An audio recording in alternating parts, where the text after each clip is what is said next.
მოგესალმებით, მეგობრებო და ამ ვიდეოში უნდა ვისაუბროთ Swift Digital-ის პირველი ეტაპის ტესტირების შესახებ. არ ვიცი რა ვიდეოში ქონდა თუ არ ნახსენე, მაგრამ ძალიან ბევრი მიმართულებით ქონდათ გამოცხადებული მიღება. ნუ რეგისტრაცია უკვე დასრულებია და პირველი ეტაპი ჩატარდა გუშინ. მოკლედ შევეხები იმ ფაქტს, რომ თავიდან როგორც მახსოვს 16 სექტემბრამდე იყო რეგისტრაცია, ხოლო შემდეგ ტესტები, ვისაც მიუვიდათ დარეგისტრირებულ ადამიანებს, ჰქონდათ 24 საათიც არ ქონდათ, 12 საათი ჰქონდათ გასაგეთებლად, იმიტომ რომ შუა დღის 12-ზე გამოიგზავნა ტესტები და ამის 12-მდე ჰქონდათ გაკეთების დრო. ნუ სხვადასხვა ტიპის ტესტებზე სხვადასხვა დრო არის გამოყოფილი და მაგაზე ვისაუბრებთ ცოტა ხანში. ხო, მოკლედ ეგ ფაქტი ცოტა ისეთი იყო, იმიტომ რომ ჯერ 1 სექტემბერი მაინც ასე ვთქვათ ზაფხულის მერე დადაგები, დასვენება და ასე შემდეგ. როგორც ხდება ხოლმე ადამიანები გადართულიანიან ხოლმე ცოტა სხვა რაღაცეებზე და როცა ბრუნდებიან და ერთვებიან ისე საქმეში და ცდილობენ რაღაც ვთქვათ სამუშაო ძიებას ან რაღაც სხვა სასწავლებლებში აბარებენ, მოკლედ ნელ-ნელა იწყებს ესე ვთქვათ მუშაობას ყველაფერი, როგორც კომპანიები, ასევე ადამიანებიც უფრო ერთვებიან თავიანთ აქტიურად აკეთებენ თავიანთ საქმეებს. ხო, შესაბამისად მგონია რომ რეგისტრაცია მაინც ალბათ საკმარის რაოდენობა ხალხი არ დარეგისტრირდა, რაც თვითონ ვქურდათ და პლუს ამას ბევრმა შეიძლება მეილი არ შეამოწმა, როლად ვერ მიიღო რეაგირება, ან იმ დღეს შესაძლოა ვერ მოიცალა იმის გასაკეთებლად, იმიტომ რომ შენ როცა წინასწარ არ იცი რომ მეილი რომ მოგივა იმის გასაკეთებლად იქნება რაღაცა 12 საათი, ანუ მეც რო დავრეგისტრირდი და 6 მიმართულებით დავრეგისტრირდა თითოეულზე ვისაუბრებ, არ ვიცოდი როცა მეილი მომივიდოდა რომ იმის გასაკეთებლად იქნებოდა 12 საათი. მე როცა დავრეგისტრირდი, მაგალითად დავრეგისტრირდი 15 სექტემბერს, და წარმოვიდგინოთ და ტესტები მომივა სიტყვაზე რაღაც 18 სექტემბერს, იმიტომ რომ 16-ში მთავრდებოდა რეგისტრაცია. წინასწარ რომ ვცნობ და მე როცა ტესტები მომივა იმის გასაკეთებლად 12 საათი, ანუ ის განწყობა და რაღაცა გონებაში ისე გექნება გადააზრებული რაღაცეები, რომ მზად იქნები მაგის გასაკეთებლად. როდესაც ეგ არ გაქვს და წინა მიღებებზე როგორც მახსოვს იყო, რომ აა მეტი დრო იყო რა, 12 საათი ნახდათ არ ყოფილა. და შენ იცი რომ მეილი რომ მოგივა, შეიძლება ხვალ გააკეთო, რაღაცა მსგავსი რა, მოკლედ და ვფიქრობ, რომ ბევრმა ადამიანმა ვერ მოასწრო ან დროში არასრული ტესტი გადააგზავნა, ან ვერ გააკეთა, ან რაღაც მიზეზების გამო ვერ ნახა ინფორმაცია და გონია რომ საკმარისი ტესტები არ გადაიგზავნა, ასე რომ ვთქვა და შემდეგ გაახანძილეს რეგისტრაცია და ხელახლა გამოგზავნეს ტესტები და უკვე გუშინ იყო გამოგზავნილი ტესტები, გუშინაც 12 საათს გამოგზავნეს და 12 საათი ჰქონდა გასაკეთებლად, ღამის 12-ზე დაიხურა. 6 მიმართულებით გავიარე, ჰქონდა გაგზავნილი 6-ვე ტესტს ვკეტყვით ყველაფერს. React-ის ტესტები გავაკეთე, Angular-ის ტესტები გავაკეთე, Node-ის ტესტები დავაკეთე, SQL-ის, Python-ის და React Native-ის. თითოეულ მათგანზე ვისაუბრე. ყველაზე რთული იყო და ნუ ყველაზე ძალიან ალბათ რაც გაინტერესებს React-ის ტესტები. თულს რაც გულისხმობ, არ ვამბობ შინაარსით და წერით, იმიტომ რომ მაგხრივ ჩემი აზრით Node-ის ტესტები გამორჩეული იყო ყველა სხვა ტესტებისგან. React-ში სირთულეს იმას გულისხმობ, რომ დრო იყო აა ცოტა კითხვებთან შესაბამისობაში 59 კითხვა იყო და დრო იყო 1 საათი. ფაქტიურად თითო კითხვაზე აი წუთზე ცოტა მეტი დრო იყო გამოყოფილი და ძალიან რთულია, როდესაც ზოგიერთი კითხვა შედარებით ვთქვათ, დიდი ზომის კითხვები იყო, პასუხებიც ცოტა რაღაცა 1-2 წელს მოიცავდა და საბოლოო ჯამში ეს კითხვა რომ გაიაზრო, კარგად გონებაში დაალაგო, პასუხებსაც რომ შეხედო, გაიაზრო, რომელი პასუხი უფრო მიესადაგება და ასე შემდეგ. ზოგიერთ კითხვას მინიმუმ სიტყვაზე, რაც იყო საშუალო თითო კითხვაზე, იმაზე მეტი დაჭირდებოდა რა. და ნუ ეხა ყველა ადამიანი ხო ესე რაღაცა ექსპერტი არ არის, მარტივად რო ვთქვათ React-ის და ახალი დაწყებული აქვს, ახალი ნასწავლი აქვს და რთული იყო მოკლედ რომ დროში ჩატოლიყავ ისე რომ თავისუფლად გეპასუხა ყველა კითხვაზე. ეს გულისხმობ რომ დამჯდარიყო ადამიანი და თავისით აი ყველანაირი დამხმარე საშუალების გარეშე უბრალოდ კითხვების პასუხი ანუ შეეცადა რომ კითხვების პასუხი გაეცა.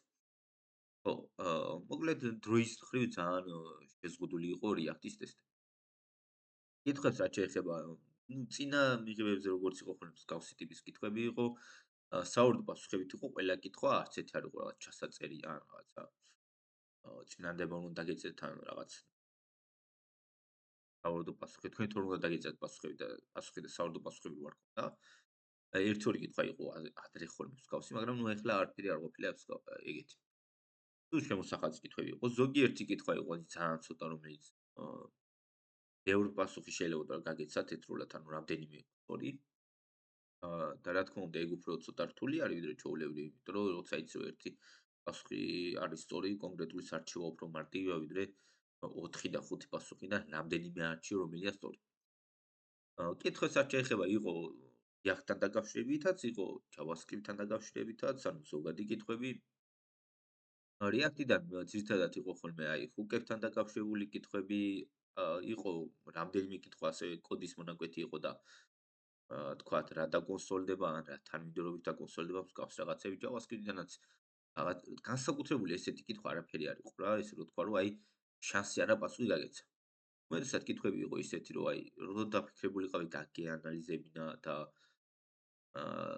ლოგიკურად გემსჯელა ცოტა-ცოტა მაინც თუ გაქვს React-ის რაღაცა, უბრალოდ რაღაც შედეგს გავხდები ამ ტესტებით. რამდენიმე კითხვა იყო ძალიან ცოტა, რომელიც აი კონკრეტულ რაღაც თეორიულ ცოდნას მოითხოვდა და თუ იმ საკითხზე რაღაც თეორიული ცოდნა არა გაქვს, ვერანაირად ვერ გაიგებდი. ანუ თეორიულ ცოდნაში ვურთხო აკადემიურ დონეზე განმარტება როცა იცი ტერმინების. იყო რამდენიმე კითხვაც, მაგრამ ნუ ძირითადად იყო მოკლედ ჰუკებთან დაკავშირებული, როგორც თქვი, ფუნქციებთან რა დარენდერდება, ეს ჰუკები use-effects-ზე, user-ებზე იყო 2 თუ 3 კითხვა და ძალიან კარგია, იმიტომ რომ მოკლედ კითხვები კარგი იყო რა, რო დაждდი ახლა სიტუაცია დროის გარეშე გაარჩევით. კითხვები ძალიან კარგი. გასავალიშებლო ძალიან კარგი. უბრალოდ დროის პრობლემა იყო 59 კითხვაზე 1 საათი, ჩემი აზრით არ არის თლად კარგი დრო. ვებს არ შეიძლება. სხვა ყველგან შედარებით ნორმალური დრო იყო, კი არა და ბევრად კარგი დრო იყო ფაქტიურად. Angular-ზე, ნუ Node-ზე ყველაზე ბოლოს ვიტყვი, Angular-ზე მაგალითად იყო 12 კითხვა და 25 წუთი, ყოველ კითხვაზე 8 წუთზე მეტი გამოდიოდა დრო. Angular-ზე შემოსახაზები იყო, ჩასაწერი არ იყო როგორც მახსოვს და ოღონდ Angular-ზე რა ხდებოდა ახლა? Angular-ზე განსხვავებით React-ისგან, ნახევარი კითხვები დაახლოებით იყო საკმაოდ დიდი კოდის მონაკვეთი ეწერა, რომ მაგალითად ებ კომპონენტში ეს წერია, HTML-ში ეს წერია, TS-ში ეს წერია და ნუ რა შედეგს მივიღებთ იქ რაღაცა ng მოდელებზე და რაღაცეებზე იყო მოკლედ კოდ სნიპეტი იყო და იმას კოდ სნიპეტზე იყო კითხვა დასმული. ოღონდ არ იყო პატარა კოდ სნიპეტი რაღაცა ერთი div ან რამე რო იყოს და იმაზე კითხვა იყოს. ანუ საკმაოდ დიდი მოცულობი იყო ერთმანეთთან დაკავშირებია, გაგიაზრებინა. მოკლედ რო თქვა, მაინც უფრო მარტივად შევხედავ ვიდრე React-ის ტესტებს მარტივად ჩავაფასებ, იმიტომ რომ 2 წუთზე მეტი როცა გაქვს საშუალოდ კითხვაზე დრო, ძალიან საკმაოდ კარგი დროა React-თან შედარებით, იმიტომ რომ თუნდაც ის კოდ სნიპეტები ცოტა კარგად თუ იცი JavaScript-ი და რაღაც აი ლად აი ერთი თვის დაწყებული არა სიტყვაზე პროგრამირება ზოგადად და Angular-ზეც რაღაცა გაიგეთებია, იმაზე უფრო დიდი შანსია რომ Angular-ზე მაღალი ქულა აგიღო ვიდრე React-ზე. ნუ აქ უბრალოდ თემა ის არის რომ ზოგადად Angular-ით ბევრი ადამიანი არ არის დაინტერესებული, გაცილებით დაბალია მოთხოვნა, არ ვამბობ რომ არ არის, რა თქმა უნდა არის და მე საერთოდ Angular-ით დავიწყე კარიერა ზოგადად, ანუ Angular-ი ვისწავლე პირველი. აა ძალიან მომწონს. არაფრით არ ვამბობ, რომ არ ვარჩევ. ზოგადად ჩემთვის მნიშვნელობა არ აქვს, თქვათ React-ი, Angular-ი თუ Vue იქნება, ანუ რაც საჭიროა იმაზე უნდა იმუშაოს დეველოპერმა. ნუ სიმპათიები ესე პირადად Angular-ის მიმართ უფრო მაქვს, იმიტომ რომ ჩემთვის ძალიან საინტერესო იყო Angular-ზე მშობ როცა პირველად ვისწავლე. ხო. მოკლედ Angular-ის ტესტები ჩემი აზრით უფრო მარტივი იყო. მსგავსი კითხვები იყო JavaScript-დანაც იყო 1-2. მაგრამ ნუ საინტერესო რაც მომეჩვენა Angular-ზე იყო ის, რომ Angular-ის ცოდნა თუ გაქვთ Angular-ის თუ კი ვარ იმუშავიათ, ზუსტად ის კოდ სნიპეტები რაც იყო ამოღებული, იმაზე ანუ Angular-ის ცოდნას მოითხოვდა. უფრო მეტად იყო კონცენტრირებული Angular-ზე, ესე რომ ვთქვათ ის 12 კითხვა, ნუ ალბათ კითხვების სიმცირიდან გამომდინარე 59 კითხვაც რო ყოფილიყო მათ, სავარაუდოდ უფრო მეტად იქნებოდა ზოგადი კითხვები და ასევე JavaScript-ის კითხვები. ნუ აქაც იყო რა თქმა უნდა live seeker hooks-ზე, კებზე კითხვები, ორდერზე იყო მაგალითად რა თანმიმდევრობით ხდება ამ ჰუკების ესე ვთქვათ გაშვება, რანი და მსგავსი კითხვები იყო რა მოკლედ. ხო, რაც შეეხება ახლა ვთქვათ გადავიდეთ React Native-ზეც. იგივე იყო ზუსტად 12 კითხვა იყო და 25 წუთი და ეს დაახლოებით React-ის თვის თავსაც შევაფასებდი, ანუ იყო ფაქტურად React Native-თან დაკავშირებული კითხვები, იყო ცოტა ზოგადი კითხვებიც. JavaScript-ის ესე რომ ვთქვათ რა. აა რაიმე ისეთი განსაკუთრებული არ ყოფილა. 2 წუთს და რაღაცა დრო, ესე ვთქვათ, 2 წუთზე ცოტა მეტი. საკმარისია იმისთვის, რომ კითხვას გაცი საუბარს ჩემი აზრით დროულად. ეხლა რაც შეიძლება კიდე გავაგზავნოთ და სხვა ტესტებზეც ვისაუბროთ. მოკლედ Angular და React Native თითქმის თანაბარი იყო ესე რომ ვთქვათ. უბრალოდ Angular უფრო მეტად იყო კონცენტრირებული კოდის გარჩევაზე, ვიდრე სხვა ტესტები ზოგადად. და მოკლედ React-ი ჩემი აზრით დროის პრობლემა უფრო იყო ვიდრე სხვა რამის. ეხლა რაც შეიძლება სხვა ტესტებს. კიდე SQL-ის ტესტები გავიარდა, ძალიან მომეწონა SQL-ის ტესტები, იმიტომ რომ სულთლიანად SQL-ის ზონაზე იყო ფაქტურად აგებული, რომ როგორ მოხდება, ანუ რა შეცდომა არის მაგალითად კოდში, აა რომელი არასწორი და სულ ეწერა სელექტები, ანუ არაფერი რაღაც ზოგადი არ ეწერა, არ ვიცი. როგორ შეიძლება ზოგადი კითხვის დასმა მათ, მაგრამ თანმიმდევრობა ეწერა თქვათ, ჯერ რომელი იწერება select from VR having-იდან და order by-დან რაღაცეებიდან, რა თანმიმდევრობით იწერება და ნუ მოკლედ SQL-ის ზონა ვისაც აქვს, ჩემი აზრით, არ მარტივად დაწერდა მაგ ტესტებს. იმიტომ რომ მახსოვს წინა მიღებებზე SQL-ზე ესეთი ტესტები იყო, რომ select-ის დაწერასაც მოითხოვდა, ანუ გამოყოფილი იყო ტექსტარია, სადაც select უნდა დაგვეწერა ჩვენ თვითონ. მოცემული იყო, რომ ეს table გვაქვს, ამ table-ში ეს კოლუმნებია და ჩვენ უნდა დაგვეწერა select. ეხლა მსგავსი არ ყოფილა, სულთლიანად შემოსახაზი იყო და ფიქრობ, რომ გაცილებით მარტივი იყო ვიდრე ამიღებების ტესტებისგან განსხვავებით. ხო. მოკლედ SQL-ი კარგი იყო, აქაც 12 კითხვა იყო SQL-ზე და აქაც 25 წუთი. რაც შეიძლება Python-ს ვიტყვი შემდეგს და ბოლოს ვიტყვი უკვე Node-ზე. Python-ის ტესტებიც ძალიან მომეწონა, მოკლედ ყველაზე კარგად მოკლედ ამ 6 ტესტებიდან მომეწონა SQL და Python-ი. ანუ სირთულითაც, დროის მხრივაც ყველაფერი მოკლედ ყველაზე კარგად იყო დალაგებული. Python-ზე მომეწონა, იმიტომ რომ გარდა თვითონ Python-ის კითხვებისა, რა თქმა უნდა, იყო Python-ის კითხვებიც, ალბათ ნახევარზე მეტი იყო სხვა თემიდან კითხვები. ეხლა სხვა თემიდან რას გულისხმობ? არა, რა თქმა უნდა, ეს სისტემა, რომელიც არ უნდა გწოდნოდათ არ რამე. Git-იდან იყო საკმაოდ კითხვები, 5-6 მაინც მინიმუმ. Git-ის ბრძანებები, როგორ დავკლონოთ რეპოზიტორი, როგორ შევქნათ ახალი ბრენჩი და მსგავსი რაღაცეები და ძალიან მომეწონა მოკლედ. გარდა მაგისა, ნუ ზოგადი კითხვებიც იყო ესე რომ ვთქვათ, ანუ არა მანდამაინც Baby Python-ი და რა, ზოგადი Python-იდან რაღაც ვთქვათ რაღაცეები და ანუ Baby Python-ის მიმართულებით მქონდა მე გაგზავნილი 2 Python-ზე ქონდა ტიპება, data analysis-ზე და web-ზე და ნუ მე web-ზე გავაგზავნე, მაგრამ ზოგადი კითხვებიც იყო რა თქმა უნდა. აა ხო, და მოკლედ აა კარგი იყო რა, 27 კითხვა იყო როგორც მახსოვს და დრო იყო 45 წუთი მე მგონი. აქაც ნუ არ არის თლად 2 წუთი, მაგრამ ნუ იმაზე უკეთესი დრო მაინც არის ვიდრე React-ზე იყო.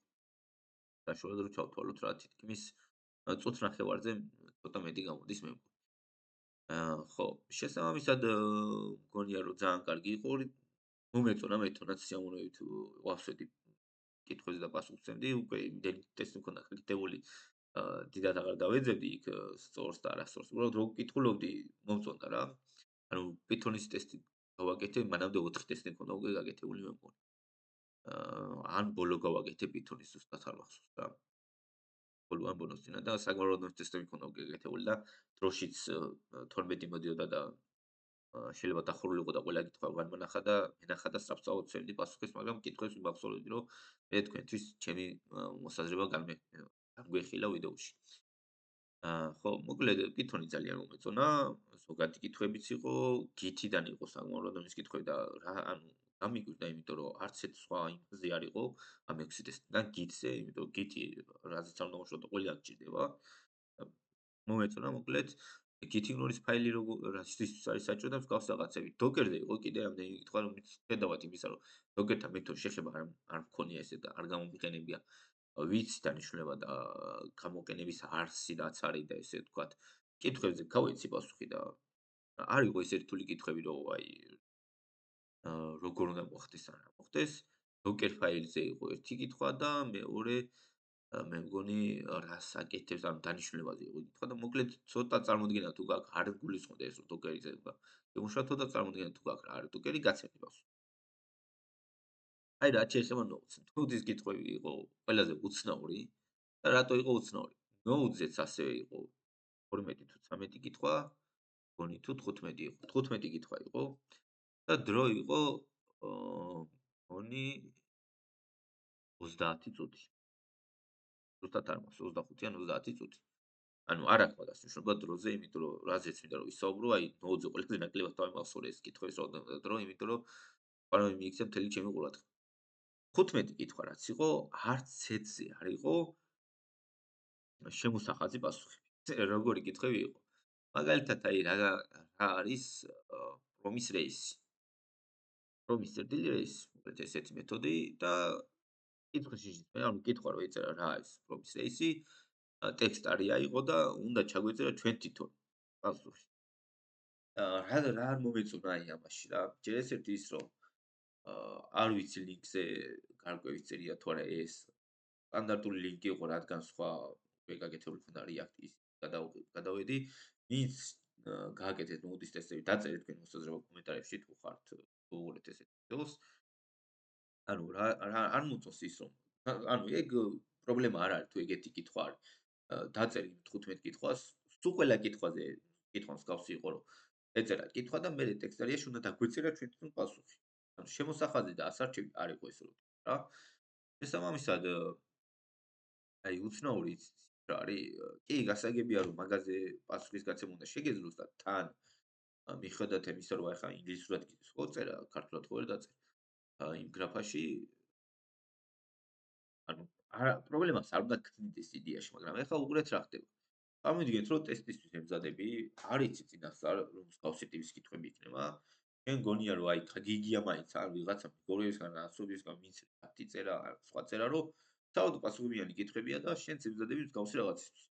და უცებ ჩართავთ ეს და იწყება 30 წუთი გაქვს, ვერ გათიშავ, ვერ დააპაუზებ, თავიდან ვერ დაიწყებ. სკრინზე ვერ გადახვალ სხვა პროგრამას ვერ ჩართავ და უცებ იწყება კითხვები, რომელზეც უნდა გაცე შენ ტექსტით პასუხი. ინგლისურის პრობლემა ეხლა ზოგადად ის ნორმალურად ვიცი ასე თუ ისე ინგლისური. უბრალოდ წერა როცა გიწევს კიდე სხვა თემაა ვიდრე ლაპარაკი. გასაუბრებელიც მქონია ინგლისურად და არ მქონია არსად პრობლემა, მაგრამ აი როცა წერა გიწევს ცოტა სხვა თემა არის, იმიტომ გრამატიკულად ვცდილობ რომ გამართულად დაწერო, სიტყვას ზუსტად დაწერო, ანუ შეიძლება გამოთქვა და თქვა წინადადებები, მაგრამ წერა მაინც ცოტა ისეთია რა. და ვცდილობ რომ არ აგერიოს ის ასოები და რაღაცა სხვა სიტყვა არ დაწერო და იქ ვიღაცა ნახავს მე და სწორად გაიგოს თქვენი ნათქვამი და ანუ პრობლემა ის არის ჩემი აზრით 30 წუთში რომ ესე 15 კითხვას უპასუხო ჩამოყალიბებული პასუხი ცოტა რთულია, იმიტომ რომ ნუ ინგლისურად კიდე შეიძლება ილაპარაკო, იმიტომ რომ ბუნებაში დაალაგო ჯერ ქართულად, მერე ინგლისური ვარიანტი თქვა და ასე შემდეგ. კიდე რა თქმა უნდა ტერმინოლოგია ხა კონკრეტული იმის შეიძლება ზუსტად არ გახსოვდეს უცებ და იწერს მე ან Google-ში მოძებნა ან მე translate-ზე თქვენი ნათქვამის გადათარგმნა, იმიტომ რომ უცებ მომენტი მქონია ხოლმე რაღაც ელემენტარული ინგლისური სიტყვა უცებ ვერ გამიხსენებია როგორ იწერება რა სიტყვაზე და აი ლექციის დროს ცოტა რთულია მოკლედ და როცა არ ხარ მაგისტრის შემზადილია. ცოტა ის იყო რა ჩემი აზრით. ყველა კითხვას გავიცი პასუხი ჩვეულებრივად, მაგრამ არ ვიცი გრის მიხედვით ფასდება, დიდი პასუხი უნდა გაგვეცა, ნაკლები, აი ერთი წინადადებით პასუხი შეიძლება თუ პროფესორად უნდა გაგვეწერა ყველაზე თუ აი მოკლედ ცოტა გაუგებარი იყო ჩემთვის. აა საბოლოო ჯამში რომ შევაფასო მთლიანად ტესტები და ჩემს მოსწრებას საზრება რომ დაგემხილოთ რასაც ვფიქრობ, ეს ტესტები არაფერი არ არის, არავის ცოდნა ამით არ მოწმდება. წინა მიღებებზეც მაქვს ნათქვამი, წინა ვიდეოებში შეგიძლიათ ნახოთ ჩემი. ანუ ეს არ არის იმისთვის, რომ თქვენი ცოდნა შეაფასო. ეს არაფერი არ არის რა. რა თქმა უნდა, თუ საკმარისი ცოდნა გაქვთ, წესით გადალახავთ ტესტებს, მაგრამ კიდევ ერთხელ ვიმეორებ, ადრეც ვთქვამს, ეს ტესტები არის მარტო იმისთვის, რომ გამოარჩინო ისეთი ადამიანები, ვინც მონდომებულები არიან. ამაში არ გულისხმობ. მე რო საერთოდ მაგალითად ახლა აა იგივე ვთქვათ, Python-თან ნაკლები შეხება მქონია კარიერის მანძილზე, ხო და შეიძლება იმ 27 კითხვიდან ყველაზე 20 მქონდეს სწორი და მაინც ვერ მოხვდე იმას. რომ ყველა ტესტზე ეწერა რომ 25% გადადის, ანუ საუკეთესო 25%-ში უნდა მოხვდე. მაგრამ მე რომ ეს სამსახური მჭირდებოდეს, ვთქვათ, ეს სტაჟირება მჭირდებოდეს, აქსელერაცია. ჩემთვის მნიშვნელოვანი იყოს და მარტო Python-ზე მაქვს გაგზავნილი Python-ით სწავლა დაწყებული რამდენიმე თვის წინ რაღაცა, ანუ ჩემთვის რომ მნიშვნელოვანი იყოს მაგალითად იგივე AI-ს დახმარებით, კომპიუტერზე კი ბატონო სკრინს ვერ შეცვლიდით, იმიტომ რომ სკრინების გადათვალაზე გაფრთხილება მოვდიოდათ და გარკვეული იმის რომ მიაღწევით, მე რომ გითიშავდათ ტესტს, ბევრჯერ ვერ გადახვიდოდით და search-ვაზე ან ChatGPT-ს და დადზე, მაგრამ ა, კომპიუტერში კეთების პარალელურად თქვენ რო ტელეფონი ქონოდათ გვერდით და სულ არაფერი ChatGPT-ს გარდა სხვა AI-ებიც არსებობს. სურათი რო გადაგეღოთ მობილურით ტესტებისთვის და ჩაგეგდოთ, გარკვეულწილად სხვა AI-ებიც დაგიწერდნენ პასუხებს. ანუ 2 წუთი და წუთი ნახევარი დაახლოებით, რა, აი საკმარისი დროა იმისთვის, რომ სურათის გადაჭრა მოასწროთ, ჩატში ჩაუდოთ და ის პირდაპირ პასუხს გიძებს, თქვენ არც გაინტერესებს იმით არაფერი. არ ვიცი, აი ბევრნაირად შეიძლება წინასწარ ეხლა მე რომ მინდოდეს რომ მაქსიმალური ქულა ავიღო, მოემზადო ისე რომ არ ვიცი, აი